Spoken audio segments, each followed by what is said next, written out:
Porter 2 olaman deganlar bormidi aka-ukalar? 2019-yilga mana bu Porter 2 sotuvga chiqyapti. 6 stupka korobka mexanikasidan. Akalar, mashina 2019, motor, korobka, xadovkalarida umuman qilinadigan ishlar yo'q, mostlarida zvuklari yo'q, motorida rasxodlari yo'q ekan, 133 CID motorda. Akalar, mashinani salonini bitta ko'raylik. Salonida ko'jalarning holatlari yaxshi turibdi, laboylarda siniqlari yo'q, korobka mexanika. 124 ming original родной probegida. Akalar, mashinaning holati yaxshi.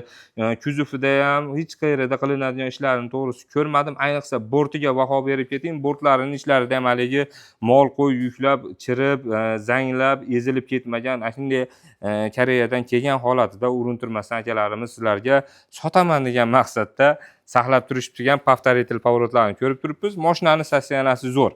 Puli ham yaxshi senalarda chiqyapti. Mana bu korobka mexanikalarini to'g'riga bozorlarda ko'rib turibmiz. Topish ham o'zi qiyin bo'lib qoldi-yu. Puliga keladigan bo'lsak, pulini 1 million so'm kami bor qo'yyapmiz. Egasining nomerini описаниеda qoldiryapman. Egasiga telefon qilib kam ko'zlarni gaplashib olamiz. Mana bu Alimov TV YouTube kanalimizga podpiska bosib ketishim esingizdan chiqmasin. Rahmat.